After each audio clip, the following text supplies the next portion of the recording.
Hello everyone, welcome back to the series of lectures in hepatology. Today we'll be discussing another very important topic, which is your chronic liver disease. So this session will be divided into two parts. So in the first part, we'll be discussing what is liver cirrhosis, its pathogenesis and clinical features. In the second part, we'll be discussing about the complications and its management. So let us begin. So what is this liver cirrhosis? So by definition, liver cirrhosis basically refers to the fibrosis and nodule formation associated with chronic liver injury. So there is fibrosis and nodule formation. Fibrosis and nodule formation are basically histopathological changes which is associated with chronic liver injury. So there can be fibrosis, there can be nodule formation secondarily without chronic liver injury, but that is not classified as cirrhosis. Cirrhosis needs to have these three specific terms, which is fibrosis, nodule formation, and these two are associated with chronic liver injury. And the stigmata of chronic liver disease has to be there. Alright? Okay. So let us look at the etiology of liver cirrhosis. So the most important is your alcohol. Chronic alcohol consumption of more than 2 drinks per day. More than 2 drinks per day. Drinks means a standard drink, okay, in males, or more than 1 drink per day in females. So this drinking, which happens continuously for more than 5 years, it results in alcoholic hepatitis and it has a risk of liver cirrhosis.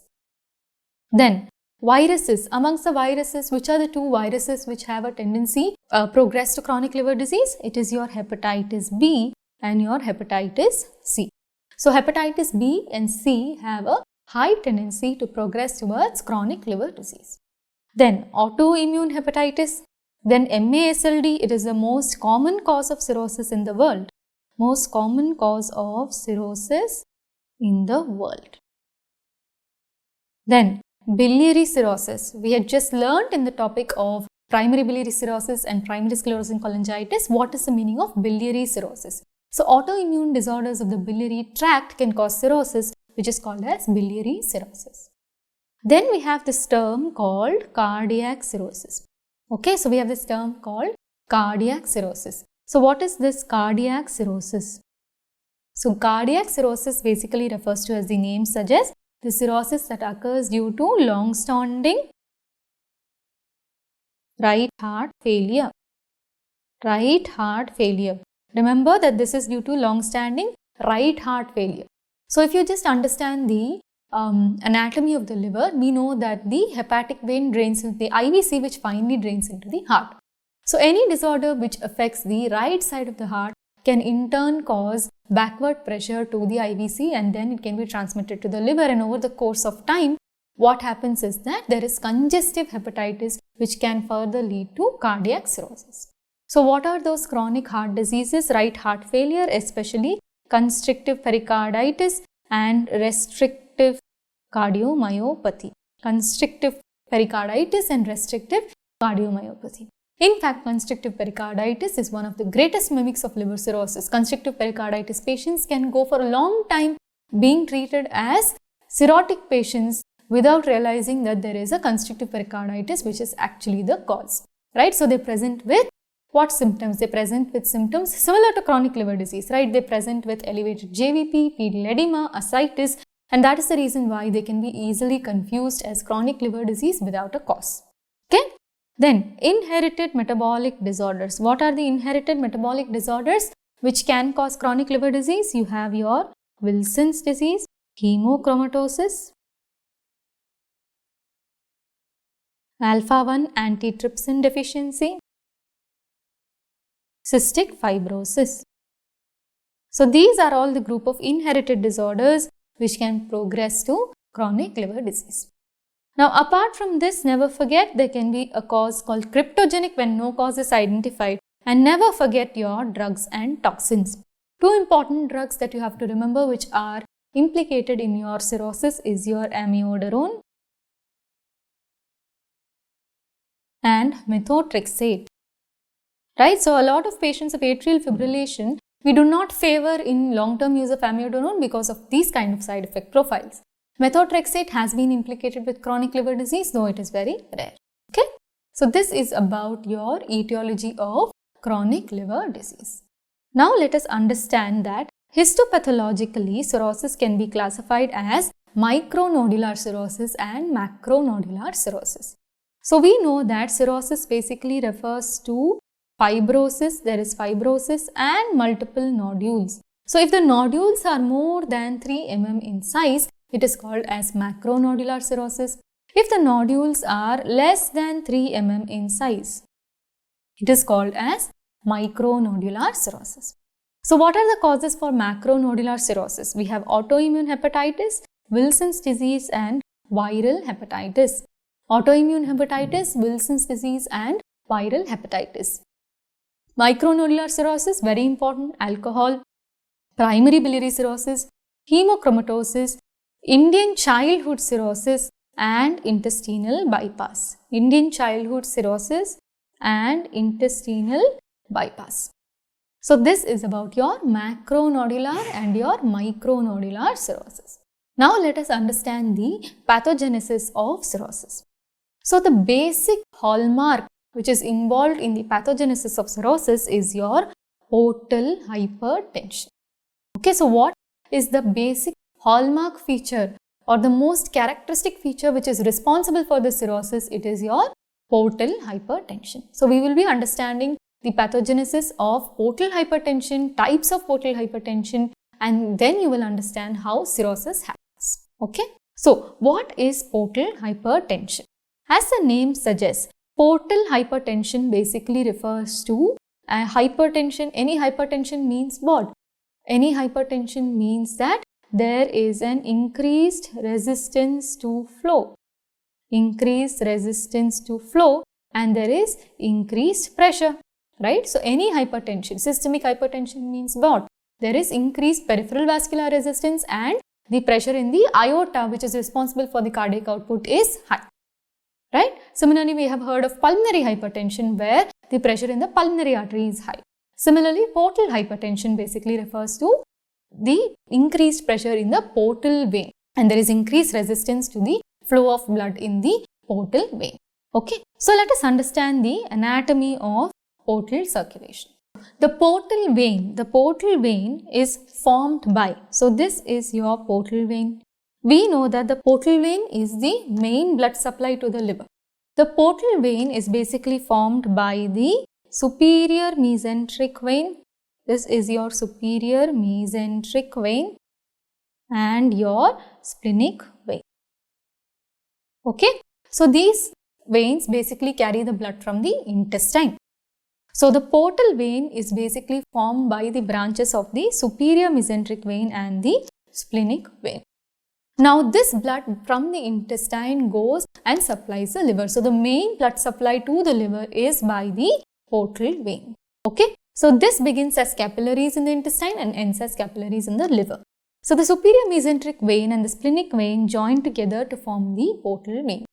The portal vein is then joined by multiple other veins including the inferior mesenteric veins, the gastric veins and so on. And then it goes into the liver and divides into this right and left branches.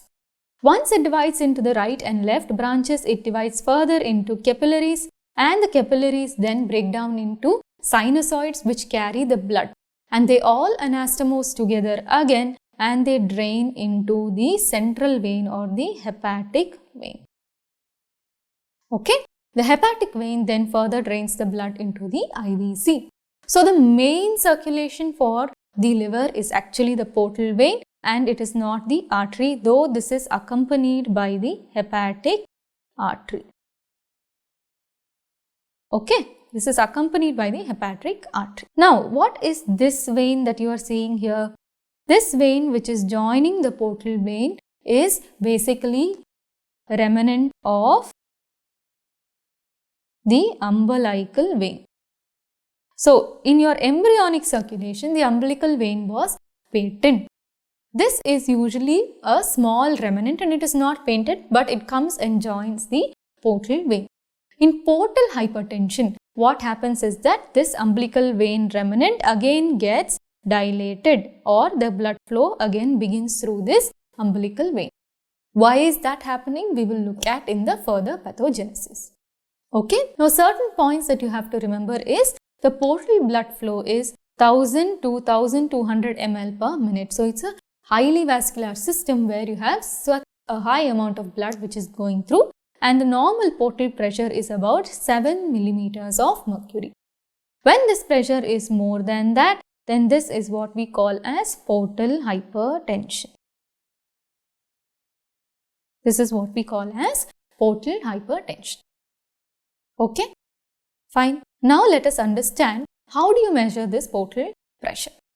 So this portal pressure cannot be easily measured, right?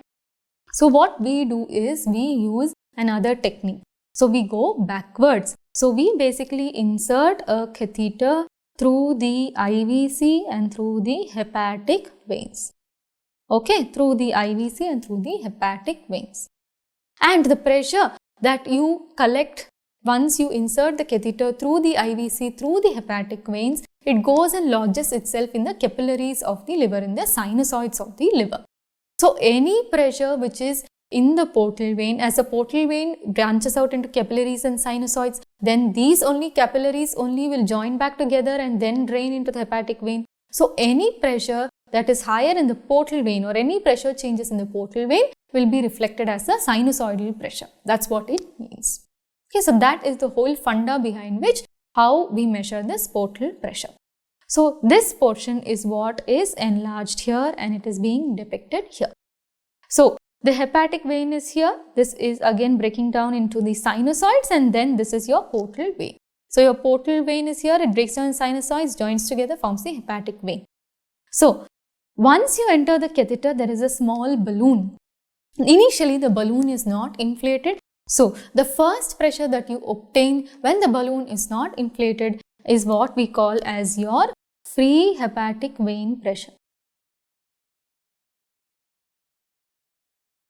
Okay, then you go further down. You go further down up to a point where you cannot go any further and there is resistance. So this balloon basically gets wedged between 2 points. It gets wedged between the point where the capillaries are formed and the sinusoids are then formed, right?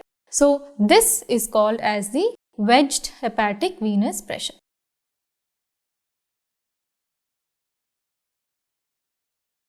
So as you can understand from this diagram, the place where you get your free hepatic pressure and you subtract it to your wedge hepatic pressure. Now that you know that you obtain your free hepatic venous pressure and your wedge hepatic venous pressure. Your free hepatic venous pressure is going to denote what?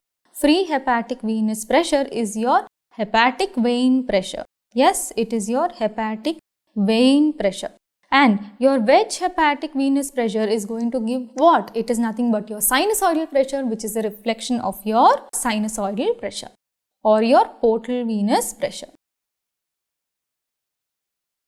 Okay, so this difference between your free hepatic venous pressure and your wedge hepatic venous pressure gives us something called as your HVPG, which is your hepatic venous pressure gradient. Okay, this is your hepatic venous pressure gradient. So this HVPG is basically a reflection of your portal pressure. If this gradient is more, that means that there is portal hypertension. Okay, so I hope it's clear till here.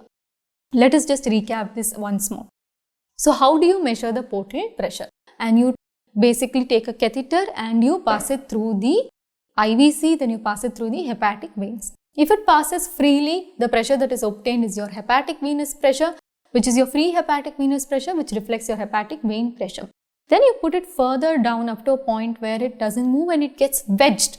That is the point where the capillaries break down, sinusoids are formed, and this pressure, which is your wedged hepatic venous pressure, is a reflection of your portal pressures. And the difference between that is referred to as your HVPG or your hepatic venous pressure gradient. HVPG or your hepatic venous pressure gradient, and this is a reflection of your portal hypertension. So based on this, how do you define portal hypertension? A HVPG or your hepatic venous pressure gradient more than 5. So a HVPG or a hepatic venous pressure gradient more than 5 milliliters of mercury means that there is portal hypertension, right? So free hepatic venous pressure minus the wedge hepatic venous pressure is your HVPG, right? So if this is high, that means that your portal vein is under pressure or there is a portal hypertension. When do you call it a clinically significant portal hypertension? So when the HVPG is more than 10 millimeters of mercury.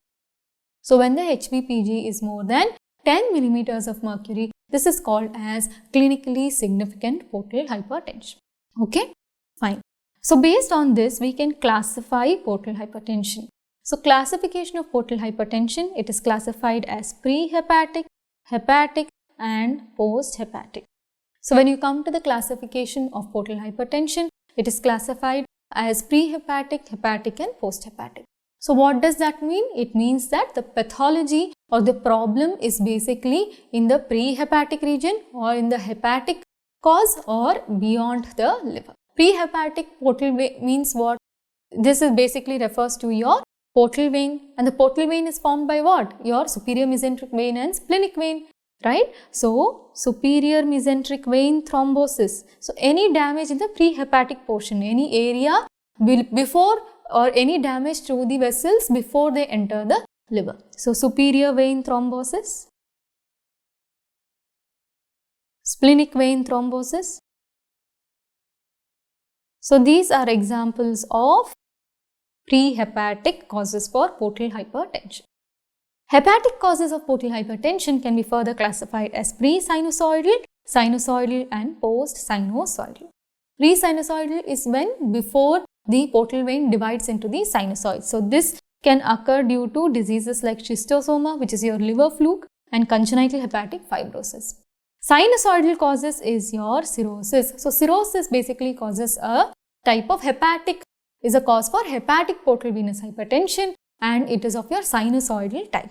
Post-sinusoidal means the obstruction is at a level beyond the sinusoids. So this is seen in your sinusoidal obstruction syndrome. SOS is sinusoidal obstruction syndrome, or it's also called as your veno-occlusive disease. This is basically a devastating disorder which is seen in your post bone marrow transplant patients. Okay. So we will not go into the details now. You just have to know that there is sinusoidal obstruction. There is severe sinusoidal obstruction. Okay, so this is your post-sinusoidal cause. Then post-hepatic. Post-hepatic means any disorder affecting where? After the liver. So after the drainage of the liver, that means where? Hepatic vein or cardiac causes, right? Or IVC, correct? So cardiac causes. So let us just see the pathologies again. So this is your portal vein. This is from your splenic vein, mesenteric vein. So any disorder which affects your splenic vein or mesenteric vein, this is your pre-hepatic. Any disorder here, right? So pre-sinusoidal, sinusoidal or post-sinusoidal, this is your hepatic cause for portal hypertension. And this is your hepatic vein which drains into the IVC. So this is your post-hepatic region. So this is your post-hepatic. So any pathology which affects your IVC and your hepatic vein causes post-hepatic portal hypertension. This includes your Budd-Chiari syndrome, which is basically a thrombus in your IVC or in your hepatic vein. And cardiac causes like constrictive pericarditis also is a cause of post-hepatic form of portal hypertension.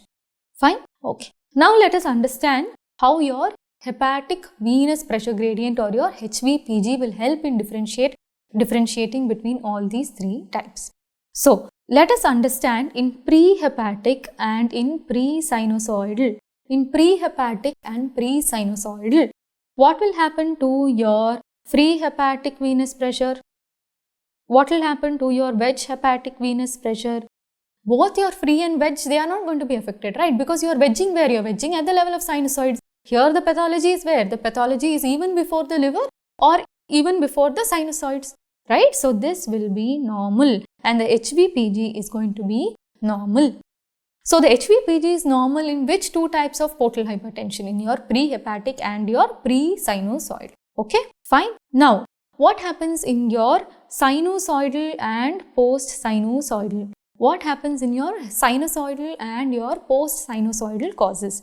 So here the wedge hepatic venous pressure will be high but the free will be normal. Yes, because you are wedging, right? The moment you wedge, you are reflecting the sinusoidal pressures. So in sinusoidal, post-sinusoidal, wedge will be high, free will be no, HVPG will be increased. Okay. In your post-hepatic, both will be high. It's quite understandable. So when you put the balloon, there is a post-hepatic obstruction, right? The obstruction is in the hepatic vein itself. So your free and wedge both will be elevated and your HVPG is high. Okay. So clear till here? The only two causes where your HVPG is normal is your pre-hepatic and your pre-sinusoidal. Okay. So clear about the classification of portal hypertension. Fine. So till now what have we learned? We have learnt about, what are we discussing? We are discussing about cirrhosis of the liver. We have understood what is cirrhosis. We have learnt about the causes, macronodular, micronodular, different etiologies. Then we have understood that the hallmark feature of liver cirrhosis is basically your portal hypertension. So whenever there is portal hypertension, you have to understand what is portal hypertension. And then we have understood what is, how do you measure it and what is your hepatic venous pressure gradient, and based on that, how do you classify your portal hypertension. So till here clear. Now let us understand that the portal system basically anastomoses with certain veins of your systemic circulation, and there are certain sites for these, and this is what we call as your sites for portosystemic anastomosis. And why is it important to know these sites? We will be looking at in our further discussion, right? So let us understand the sites of portosystemic anastomosis. So the first is that there at the lower end of the esophagus, the esophageal veins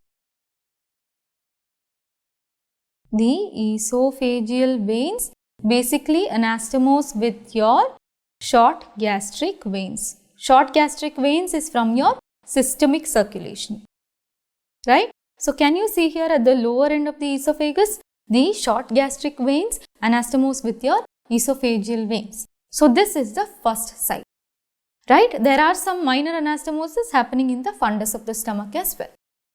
Second site is at your rectum, at the lower end of the rectum, where you have the superior hemorrhoidal veins, right? The superior hemorrhoidal veins which join the inferior and middle hemorrhoidal veins. So this is your second most important site for portosystemic anastomosis. Third site is where on your abdominal wall, where you have certain paraumbilical veins which basically anastomose with the portal vein. So there can be paraumbilical veins. And whenever there is portal hypertension, what happens? Whenever there is portal hypertension, you see that the pressure is increased in the portal vein. So what happens? This pressure has to be redistributed, right? It has to be redistributed through the other vessels. Where? Through the sites where there is portosystemic anastomosis, so that the pressure is transmitted to the systemic veins, right? So that is why you have this development of the paraumbilical veins. So in a normal patient, what happens? Do you see any dilated veins? No, you do not see any dilated veins on the abdomen. The umbilical vein is redundant in an adult. In portal hypertension, as the pressure in the portal vein increases, the umbilical vein which joins the liver becomes dilated. It reopens. There is reopening of the redundant umbilical vein.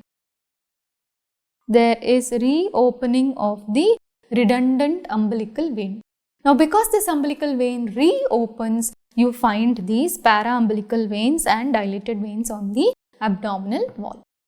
The fourth site of photosystemic anastomosis is in your retroperitoneum and bare area of liver. Okay, so the fourth and the fifth site of anastomosis are the retroperitoneum and bare area of. Okay, so this is why the knowledge of these photosystemic anastomosis is important, right? Whenever there is portal hypertension, the pressure in the portal veins increase. So when the pressure in the portal veins increase, there will be back deflection of these pressures. This makes sure that the pressures are redistributed to the systemic veins. So this ensures that the pressure is redistributed to the systemic veins. Now because it is redistributed to the systemic veins also get dilated. And finally, what do you see? There is dilatation of veins in all these photosystemic sites. And this dilatation is what we call as varices, right? So the pressure gets redistributed in all the other veins, and this dilatation is what we call as varices. Okay, so in each of these sites where there is photosystemic anastomosis, the veins get dilated and you have varices. That's why in CLD you get varices at the lower end of the esophagus, you get varices in the lower part of the rectum, you get dilated veins in your paraumbilical area, right? So this is about your photosystemic anastomosis. Now let us understand the hemodynamics of portal hypertension. So what happens when there is cirrhosis? So what happens when there is cirrhosis or chronic liver disease? There is fibrosis and nodules. Now this fibrosis and nodules, when the liver undergoes, what happens to the portal vein and what happens to the blood flow in the portal vein when it reaches the liver? There is increased resistance to flow. There is increased resistance to flow. This happens due to mechanical problems like fibrosis and nodules, and dynamic problems because there can be decreased nitric oxide, which is a vasodilatory mediator, and so on. So on the whole, what happens? There is an increased portal pressure. And like we had discussed, when the portal pressure increases, there are more collaterals which are formed. The blood gets directed away towards the systemic circulation, and the sites of photosystemic anastomosis, the vessels which are there, become dilated, and there is a hyperdynamic circulation that is created. Also, you have to understand that the pressure in the collateral increases. When the pressure in the portal vein increases, which veins do the portal veins drain? They basically drain which circulation? The splanchnic circulation. So, the splanchnic circulation gets affected. So, if the splanchnic circulation gets affected, that means the veins in the intestine, everything, right? So, the splanchnic circulation gets affected, and this has a vasodilatation as a compensation, or in response to the portal hypertension, there is splanchnic vasodilatation because of back pressure into your splanchnic veins. Also, because of this portal hypertension, there is increased cardiac output, which in turn causes splanchnic vasodilatation, right? So, you understood till here. So, when the portal hypertension develops, there is formation of collaterals, formation of varices, that we have understood. The backward pressure is also deflected to the splanchnic veins, and these veins get dilated, resulting in splanchnic vasodilatation. Okay?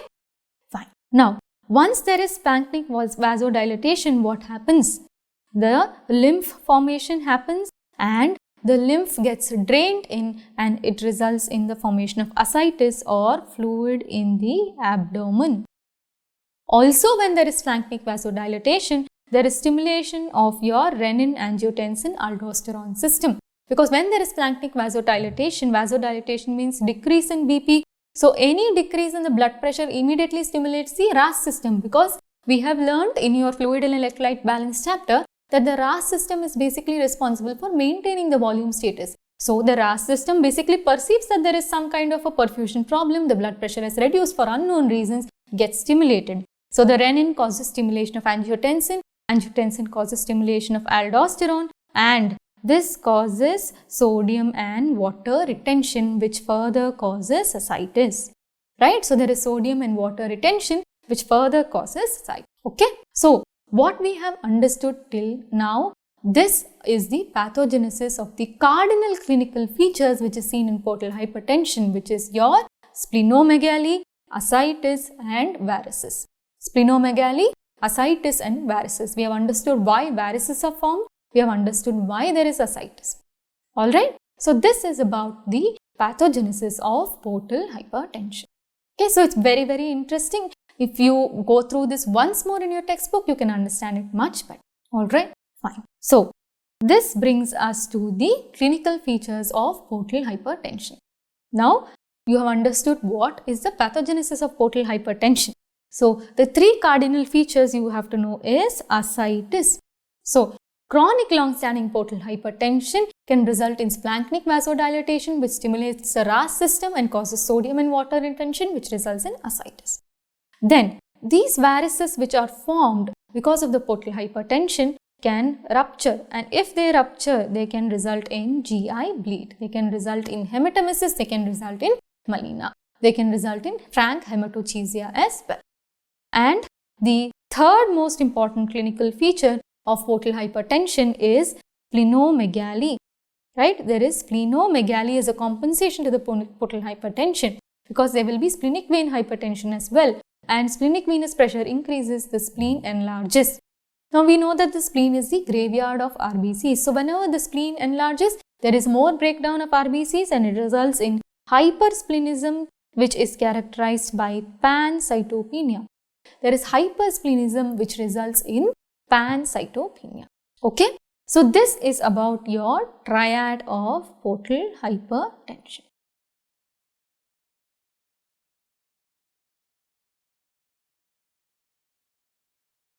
Fine. Okay, now let us move on to the clinical features. Okay, so first we should understand what is compensation and what is decompensated cirrhosis. So compensated cirrhosis, so in the initial stage of cirrhosis where the portal hypertension has not gone up to a stage where you have your cardinal three features. So that is called as compensated cirrhosis. So in the initial stages you will have hepatomegaly. You will have hepatomegaly. When there is cirrhosis, you get a shrunken liver, but in the initial stages, there is steatosis, steatohepatitis and portal hypertension. You will have hepatomegaly. So, in the tests that you will do, you will find that the albumin is reduced, AST, ALT, TBDB will be elevated. When it goes into a CLD or a chronic liver disease, you will have thrombocytopenia, the platelets will be reduced and the PT-INR APTT can also be raised. Okay, so when do you call it decompensated? So the moment you get ascites, the moment you get a GI bleed, the moment you get a hematemesis, hematochezia, okay, the moment you get hepatic encephalopathy, okay, the moment you get hepatic encephalopathy, which means that there is accumulation of nitrogenous products and the patient appears confused and finally goes into coma. And the other point where do you call it decompensation is the presence of hypersplenism. Okay, so the moment any of these features appear in your patient, then he is already into decompensated liver cirrhosis. Alright. Now let us understand how do you examine the patient from head to toe and what are all the findings that you find in a patient of liver cirrhosis. So first thing, you will find alopecia. Second, you find jaundice. There is yellowish discoloration of the sclera. Third, fetor hepaticus. This is a characteristic smell of the breath which is ammoniacal, an ammoniacal smell of the breath. And this happens because of accumulation of toxins which are not being metabolized by the liver anymore. Okay. Then you can have bilateral parotid enlargement. Third, then you have spider nevi. So what are these spider nevi? Spider nevi are basically small arteriolar dilatations.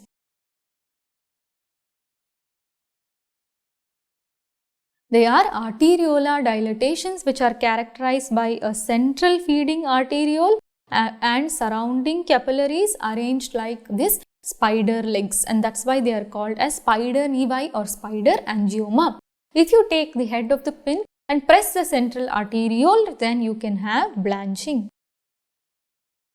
Okay, where are they found? They are found in the SVC territory. They are found in the SVC territory, which is your upper chest, back, upper neck.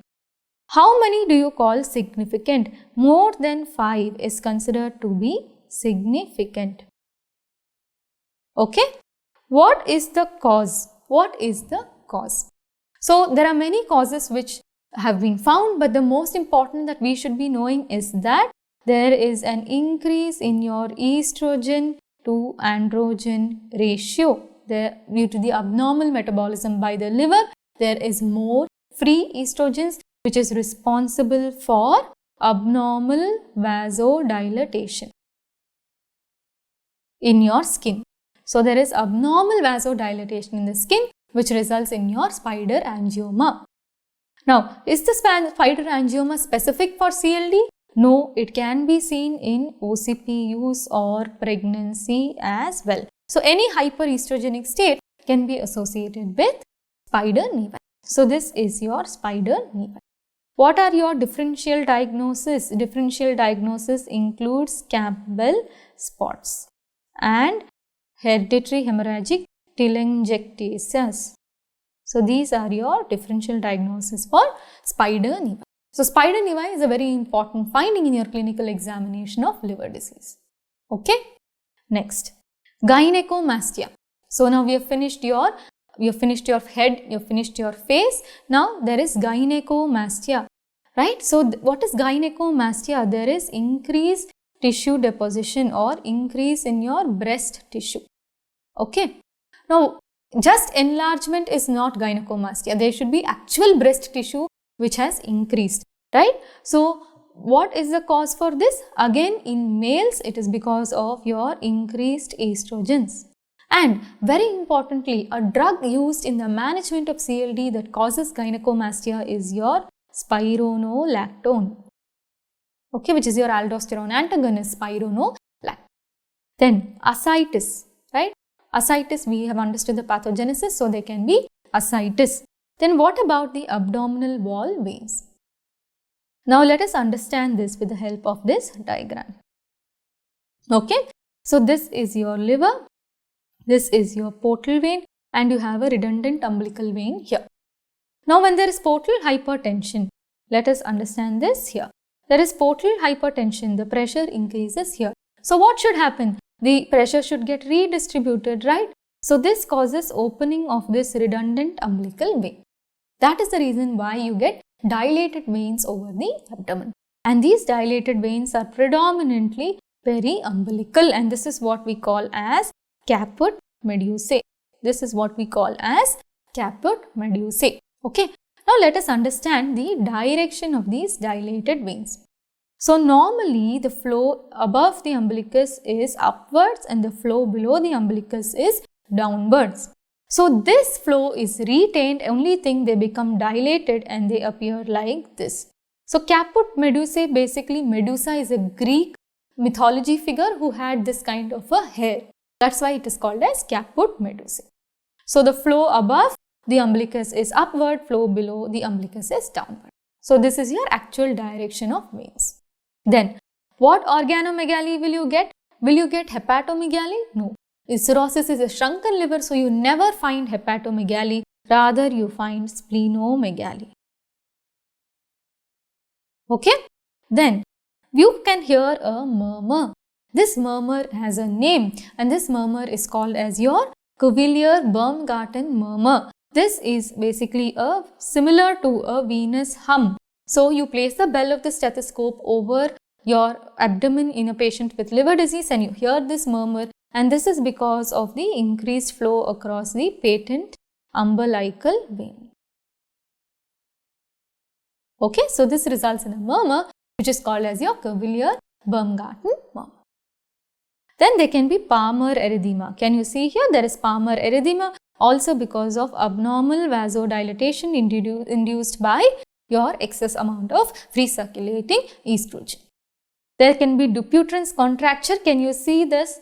In your hand, there is a thickened fibrous structure in your palm which is called as Dupuytren's contracture, and this has a strong alcohol association. This has a strong alcohol association. Okay. The next important clinical finding is the presence of asterixis. Asterixis is basically a movement disorder which is a negative myoclonus. This is a movement disorder which is a negative myoclonus. This is also called as flapping tremors. This is also called as flapping tremors, where you have this kind of a flaps, and this is suggestive of hepatic encephalopathy. Okay, so this is suggestive of hepatic encephalopathy. So that's about your asterixis, and the last important finding is testicular atrophy. There can be testicular atrophy again because of excessive estrogen. And what do we use to measure this testicular atrophy? You use something called as your Prader's orchidometer. Okay, so this is available like this in the form of beads, and each of these beads is representative of a specific testicular volume. So you just compare these beads with the testicular size and you find out if there is atrophy or not. Okay, so fine. So this is about the various clinical manifestations of chronic liver disease. So this brings us to the end of the first part of our discussion on cirrhosis. We have understood cirrhosis, we have understood types, classification, pathogenesis and clinical features of cirrhosis. In the next session, we will be dealing with what are all the different types of complications and how do you manage cirrhosis and how do you manage all these complications. See you in the next class. Thank you.